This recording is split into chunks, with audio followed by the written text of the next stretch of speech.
Bueno, vamos a ir directamente a meditar.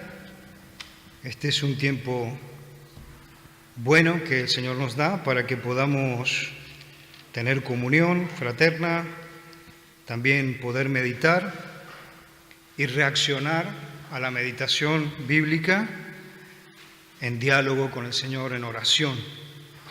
Creo que es un momento especial para el pueblo de Dios cuando estamos juntos y podemos hacer todo esto que honra al Señor y nos enriquece.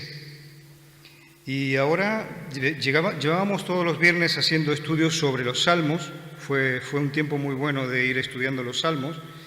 Y con Manuel hablábamos hace unos días de hacer un cambio. Me preguntó si queríamos hacer un cambio en las meditaciones y bueno, te conté que el Señor me había puesto en el corazón de que estudiáramos Nehemías. Y entonces vamos a comenzar a estudiar el libro de Nehemías. Viernes a viernes vamos a ir viendo cómo el Señor caminó junto con este héroe de la fe, este hombre que, como vamos a ir viendo, marcó una diferencia importante en su momento, en ese momento que el Señor le dio a vivir. Y bueno, nosotros vamos a tratar hoy día de meditar sobre el capítulo 1, versos 1 a 4. Voy a leerlo y luego vamos a hacer un contexto histórico para ver cómo llegamos hasta este nuestro texto de esta noche. Entonces escribe así, Nehemías, dice: palabras de Nehemías, hijo de Acalías. Aconteció en el mes de Quisleu, en el año 20, estando yo en Susa, capitán del reino, que vino Hanani, uno de mis hermanos, con algunos varones de Judá, y les pregunté por los judíos que habían escapado, que habían quedado de la cautividad, y por Jerusalén. Y me dijeron: el remanente de los que quedaron en la cautividad, allí en la provincia, están en gran mal y afrenta, y el muro de Jerusalén derribado y sus puertas quemadas a fuego. Cuando oí estas palabras, me senté y lloré, e hice duelo por algunos días, y ayuné y oré delante del Dios de los cielos. Hasta aquí vamos a meditar hoy día el libro de Nehemías, y me ha gustado poder hacer un contexto histórico para ver cómo es que llegamos hasta este punto históricamente. Y recordamos entonces que la historia de la nación de Israel comienza allí con los patriarcas, específicamente con Abraham, unos 2000 años antes del Señor Jesucristo, pero solamente a partir de Abraham, 2000 años después de Abraham, el pueblo de Dios se conforma como una nación y vuelve y realmente puede tener un significado, ¿no?, como una nación. Y es en el tiempo de los reyes Saúl, David y Salomón que en esos reinados sucesivos que el Señor da en la nación de Israel, de estos tres reyes, que la nación comienza a tomar cuerpo y tomar forma. Y durante el reinado de David, ese reinado que duró unos 40 años, es cuando realmente el pueblo toma el perfil de una potencia militar, ¿no?, en la región. Y al morir David entrega el trono, delega el reino en su hijo Salomón, y la Escritura nos dice que luego Salomón, en la última parte de su vida, transigió mucho con el mundo, se dejó llevar un poco esta mezcla que tuvo con otras mujeres que lo llevaron a la idolatría, y por todo esto el Señor juzgó a Salomón. Y entonces en Primera de Reyes 11, 12 al 12 podemos leer que el Señor le dijo a Salomón lo siguiente: por haber actuado así conmigo, o sea, por haberse desviado del lado del Señor, por no haber guardado mi alianza y las leyes que te di, te voy a quitar el reino para dárselo a uno de tus servidores. pero no lo haré mientras vivas en consideración a tu padre David, sino que se lo quitaré a tu hijo. Y cuando Salomón murió, se produjo una división muy grande entre lo que eran las filas militares del pueblo de Israel, y se convirtió así en un reino que se dividió en 10 tribus que emigraron hacia el norte, se establecieron en Samaria, y las otras 2 se marcharon hacia el sur y se establecieron en Jerusalén y en las zonas circundantes. Y durante este periodo de división y de guerra civil tan triste para el pueblo de Israel, las tribus del norte tomaron el nombre de Israel y al grupo del sur de estas tribus se le dio el nombre de Judá. Pero toda esta situación llevó a la nación de Israel a una decadencia muy grande. Llegaron a su tiempo más oscuro como nación.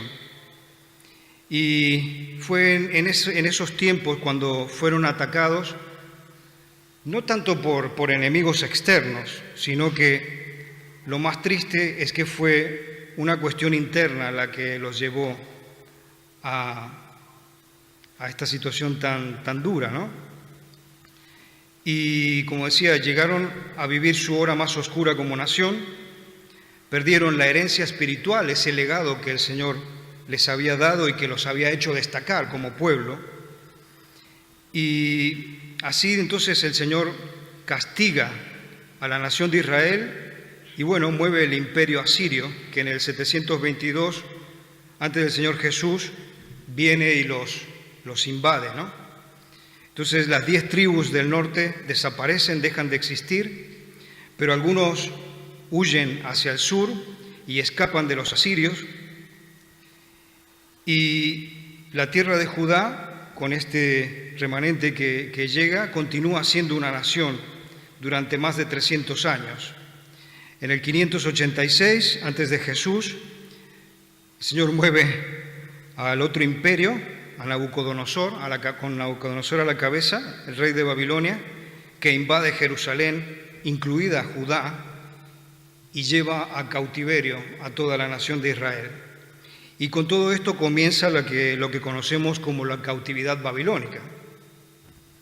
En el segundo libro de Crónicas, 36, del 11 al 19, nos habla de esta historia de Judá y el comienzo de la cautividad babilónica, y dice así, asimismo, todos los utensilios de la casa de Dios, grandes y chicos, los tesoros de la casa de Yahvé y los tesoros de la casa del rey y de sus príncipes, todo lo llevó a Babilonia. Y subrayo un poco esto que leo ahora, y quemaron la casa de Dios y rompieron el muro de Jerusalén, y consumieron a fuego todos sus palacios y destruyeron todos sus objetos más deseables. Y subrayo un poco esta última parte del texto que dice que quemaron la casa de Dios y que rompieron el muro de Jerusalén. Porque en breve vamos a ver un poco el sentido que toma en la Escritura esto.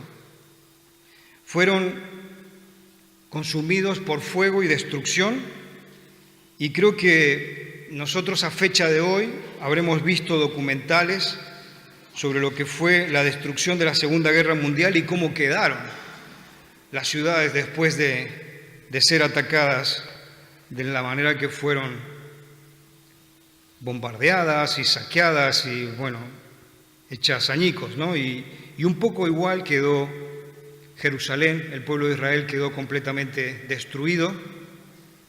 Y entonces, esto de recordar, de evocar los documentales que podemos ver a fecha de hoy de cómo quedaron todas las naciones después de la Segunda Guerra Mundial, nos puede dar una idea de cómo fue lo que hicieron los babilonios con el pueblo de Israel. La ciudad quedó totalmente deshecha, algo que había sido magnífico en el pasado, que manifestaba la gloria del Señor, incluido ese templo donde el Señor era adorado, todo eso quedó devastado. Los ejércitos de Babilonia se marcharon de regreso a su lugar de origen y se llevaban todos los tesoros, saquearon Judá, el pueblo de Israel fue saqueado. Y el salmista escribe, ¿no?, el Salmo 137, y describe un poco esto, ¿no? Y dice, ¿cómo cantaremos cántico a Yahvé en tierra de extraños? 137:4. Es que los babilonios llegaron y se llevaron todo lo que había, inclusive se llevaron como cautivos a los mismos israelitas, y su canto al Señor había terminado. En el segundo libro de las Crónicas, capítulo 36:20, se agrega otra palabra sobre este tema. Y dice: los que escaparon de la espada fueron llevados cautivos a Babilonia y fueron siervos de él y de sus hijos hasta que vino el reino de los persas. Y creo que esto es importante que lo consideremos, porque los judíos que salieron con vida del sitio de Jerusalén fueron llevados en un modo esclavizado, ¿no? Podemos pensar en una fila de gente que salió desde su pueblo Jerusalén a unos 1.300 kilómetros de destino, y los podemos imaginar caminando como esclavos y un poco volviendo en sus pasos hacia atrás, como lo habían hecho en tierra de Egipto, cuando habían sido esclavizados por la nación egipcia. Pero el Señor tenía un propósito y un plan con todo esto. Él en ningún momento perdió el control. Aquí, por ejemplo, en 2 de Crónicas 36:20 podemos ver cómo termina esta idea, ¿no?, que nos da del plan de Dios. Y dice el verso 20 del capítulo 36: hasta que vino el reino de los persas, porque el Señor volvió a mover ficha, por así decirlo, y como Él es soberano, inclusive sobre aquellos imperios que no creen en Él, mueve a otro imperio, y entonces utiliza como herramienta a un rey llamado Ciro, que era el que gobernaba Persia, y por otro lado a Darío, que era el rey que gobernaba Media. Entonces estas dos naciones que eran aliadas, pero bueno, como la fuerza persa era más grande que los otros, por eso se llamaba el imperio medo-persa, se alían y en conjunto invaden Babilonia y fuerzan al imperio de Babilonia para rendirse. Y entonces sucede algo realmente maravilloso. Lo leemos en la segunda de Crónicas 36, 22, 23, que dice así, dice: el año primero del reinado de Ciro, el rey de Persia, y para que se cumpliera la palabra del Señor pronunciada por Jeremías, el Señor hizo que Ciro, rey de Persia, publicara en todo su reino de palabra y por escrito lo siguiente. Ciro va a escribir un edicto que va a cambiar las cosas para el pueblo de Israel. Y nos podemos preguntar, ¿era realmente Ciro un monarca creyente? En principio aparenta ser un creyente, pero parece que en realidad no lo era. Pero como decía un poco antes, ¿no?, esto no significa que un no creyente no sea una herramienta de Yahvé, del Señor, porque el Señor trasciende la fe y Él mueve las cosas como Él se lo propone, ¿no? Y Él mueve entonces el corazón de Ciro, y el plan final de Dios se va tomando forma para que los judíos puedan regresar a su tierra. Y Ciro está enviando esta proclamación que dice en el verso 23. Dice específicamente esto, la Escritura dice: esto es lo que Ciro, rey de Persia, decreta: el Señor Dios de los cielos me ha entregado todos los reinos de la tierra y me ha encargado construirle un templo en Jerusalén de Judá. Todo aquel que de entre vosotros pertenezca a su pueblo puede regresar, y que el Señor, su Dios, lo acompañe. Lo que estaba diciendo Ciro era que este pueblo que había sido subyugado, ¿no?, 70 años atrás, cuyo país había sido arruinado, destruido, estaba llegando a su fin. Y el Señor lo está utilizando como un instrumento para que esto termine, es un poco un cambio de página, ¿no?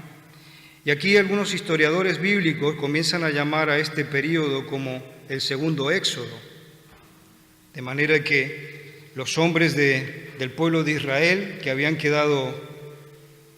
sobrevivido, vuelven a su país. Y salieron en 3 grupos. El primero de estos grupos salió dirigido por Zorobabel. Unos 80 años después salió de Babilonia un segundo grupo que fue liderado por Esdras. Para este tiempo ya había muerto Ciro y el imperio medo y persa estaba gobernado por Artajerjes. Y luego, 13 años más tarde, Nehemías es el que va a conducir al tercer grupo para que regresen a su país. Y antes había dicho que teníamos que recordar esa expresión de la segunda de Crónicas 36, 11, 19, ¿no? Donde por el hecho de que habían arrasado la nación de Israel, habían destruido la casa de Dios y el muro, ¿no? Y entonces vemos, al ver por ejemplo lo que es el sentido de la Escritura, que el libro de Esdras, que se halla antes del libro de Nehemías, registra la manera en cómo fue reconstruida la casa de Dios, el templo en Jerusalén. Pero ¿qué había pasado? Ese templo había quedado desprotegido porque todos los muros habían sido destruidos. Y entonces esta reconstrucción de los muros de la ciudad va a ser el corazón del libro de Nehemías. Y todos los proyectos para esta reconstrucción son de lo que nos va a tratar Nehemías. ¿Y quién era Nehemías? Aquí en el mismo verso 11, más adelante, él mismo se autodefine como que era un copero. Él dice que era el copero del rey. Y la posición, el estatus de un copero no parece impresionar mucho a fecha de hoy. Podríamos verlo como que era un mayordomo o un camarero, pero si lo vemos desde el prisma histórico, en la época que está escrito y que vivió Nehemías, en el ambiente de las cortes reales, un copero era mucho más que un camarero o un mayordomo.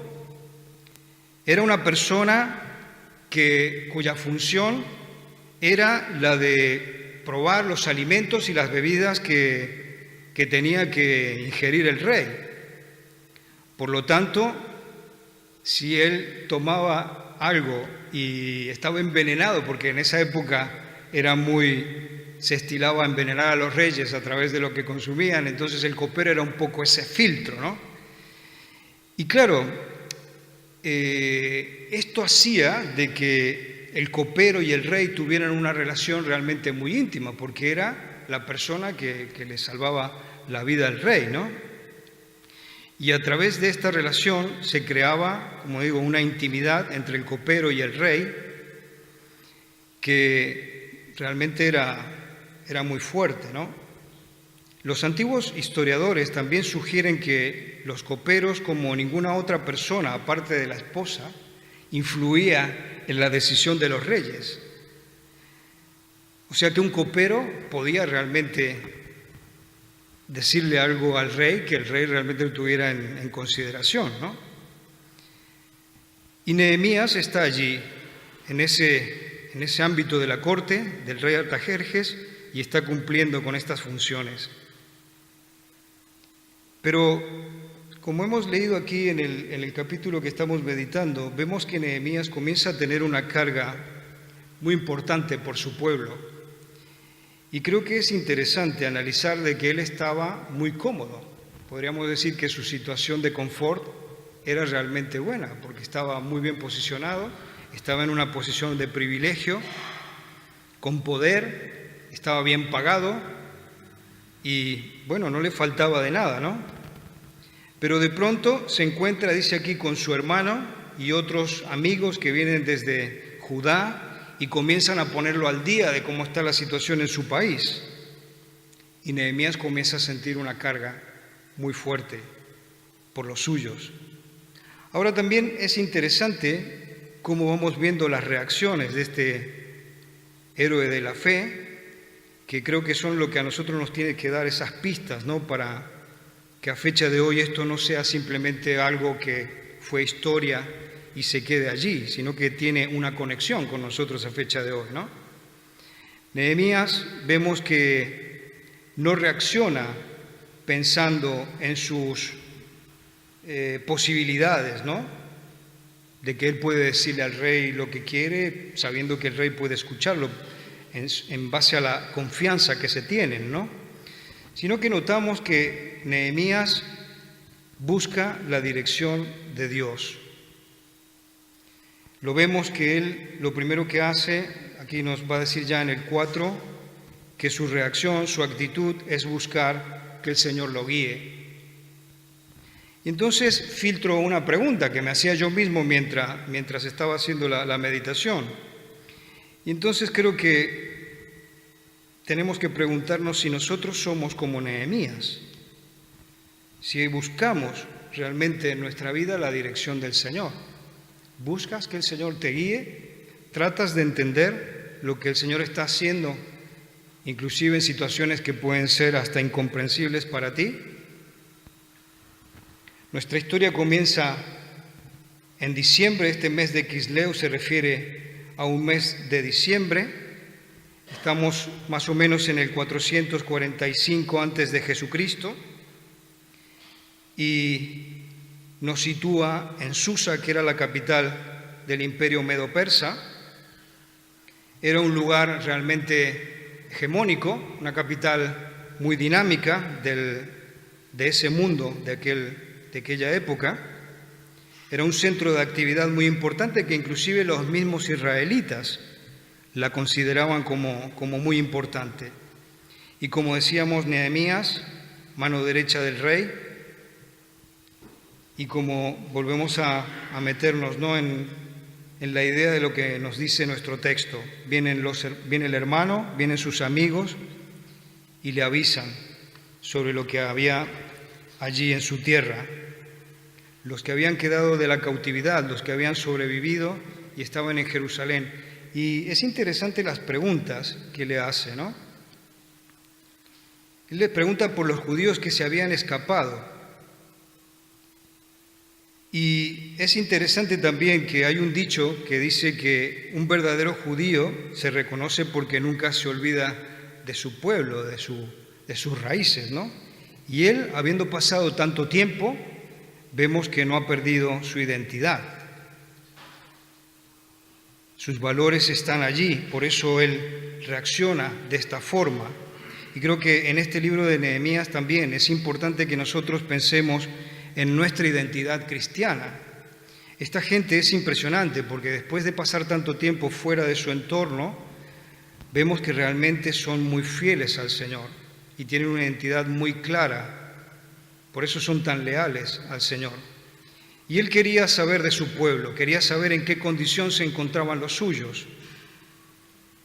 Y entonces, con mucha naturalidad, estos amigos le cuentan y le dicen: el remanente, los que quedaron en la cautividad allí en nuestro país, están en gran mal. Y el término hebreo que están utilizando aquí para esta expresión gran mal significa que estaban en una miseria, en una calamidad tremenda. Y el pueblo había quedado completamente vulnerable. Y dice también que estaban en afrenta. Por lo tanto, esta es otra expresión que nos viene a reforzar el hecho de que la miseria que estaban atravesando era aguda, era penetrante. Era una situación muy mala. Y vemos que Nehemías se siente acongojado, se siente tocado cuando le dicen estas cosas. Y a partir del verso 4 vamos a ver cómo es su reacción. Dios mediante, el viernes próximo Manuel también nos hablará de su oración y todo lo que los pasos que él va dando. Pero creo que es muy impresionante el hecho de que, siendo un hombre, como decíamos, de una alta posición, de un estatus como el que él tenía un corazón sensible para el Señor.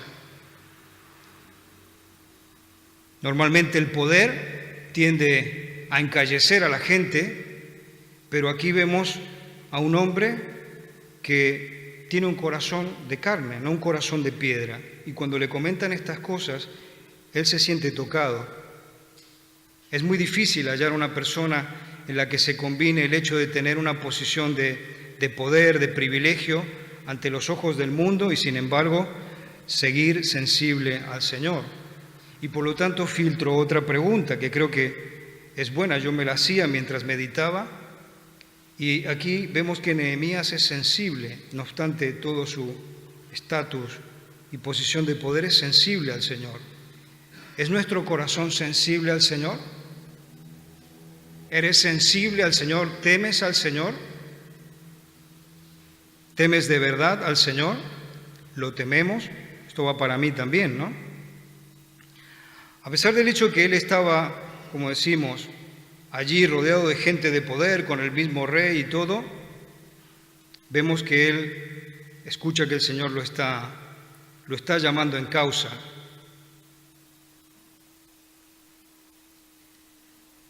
La Biblia también nos habla de otras gentes, inclusive recién hablábamos de Salomón, que sufren todo lo que es el poder de la erosión de lo que es ascender, ¿no?, en una carrera.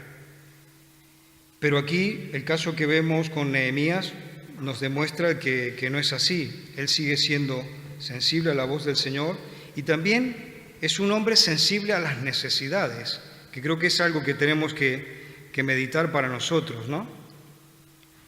Él reacciona, dice, me senté, lloré, hice duelo por algunos días, ayuné y oré delante del Señor de los cielos. Creo que es importante esto de reconocer las necesidades. Él empatiza con su gente y no se queda pasivo. Él dice, cuando oí estas palabras, habla de escucha activa, no es una escucha que entra por un oído y le sale por el otro. Escucha y es empático con lo que está sucediendo. Y vuelvo a soltar algunas preguntas que creo que son importantes para mí como para todos nosotros. Como Nehemías, ¿somos capaces de reconocer las necesidades?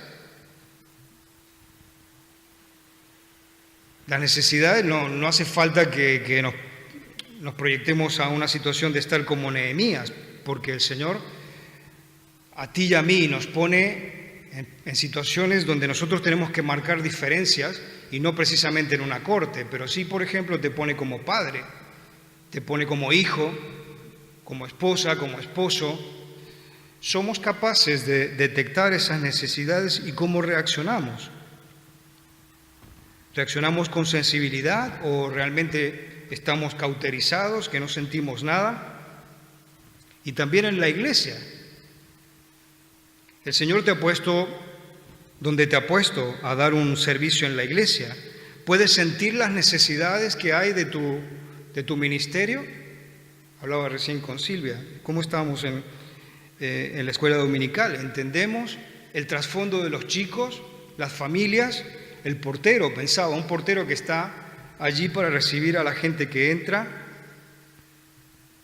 ¿Hacemos las cosas mecánicamente o realmente entendemos las necesidades? En el trabajo, pensaba en el trabajo.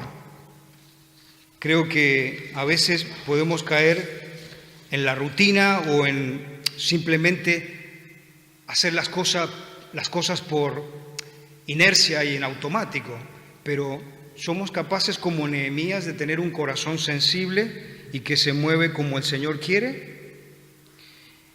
Como vemos aquí, Nehemías da un paso más allá de reconocer el problema, que eso es muy importante, él enfoca que hay un drama allí, se preocupa y da pasos, como lo vamos a ir viendo en el desarrollo del libro.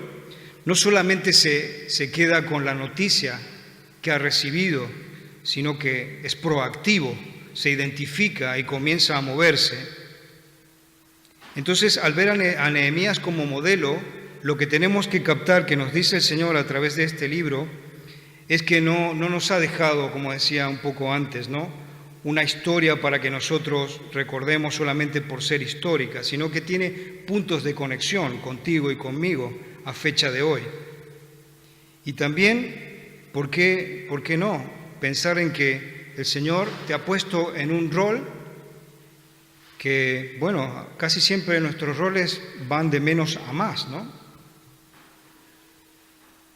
¿Y qué pasa entonces cuando nosotros ya vamos a un nivel que somos mucho más expertos y estamos, digamos, como en una situación de poder en el lugar donde el Señor nos ha puesto? ¿Se nos va un poco la cabeza o realmente seguimos honrando al Señor como Él se merece? Y voy a ir ya dejando el tiempo para que oremos. Creo que es importante que reaccionemos en oración luego de meditar. Es una necesidad que tenemos, así que te invito ahora, cuando Mark nos guíe en el tiempo de oración, ora. Es un tiempo bueno para que nosotros escuchemos las oraciones los unos de los otros. Y dice aquí Nehemías, ¿no?, que él lo dice 2 veces, dice, oré delante del Señor. Y dice que ayunó, y me parecía interesante también aclarar esto del ayuno, ¿no? Muchas veces en las iglesias se habla, ¿no?, del ayuno, pero muchas veces también se habla, especialmente en los ambientes más carismáticos, ¿no? Vamos a ayunar, porque se piensa la gente de que ayunando va a mover el brazo del Señor, pero en realidad el concepto del ayuno bíblico es que es un tiempo en el cual nosotros nos prohibimos de alimentos, de ingerir alimentos, pero con la idea de concentrar nuestra atención en el Señor. No tanto por el hecho de que yo voy a dejar de ingerir alimentos y el Señor va a hacer lo que yo quiera. Entonces Nehemías nos está diciendo un poco esto, ¿no? Me tengo que concentrar. He escuchado todo esto que está pasando, lo he sentido, he empatizado con lo que está sucediendo, voy a dar pasos. Y para eso no puedo hacerlo de ir a Artajerjes y decirle lo que yo pienso. Tengo que primero pedir guía al Señor, que Él me indique los pasos que voy a dar, y para eso voy a orar y voy a buscar su presencia, voy a ayunar.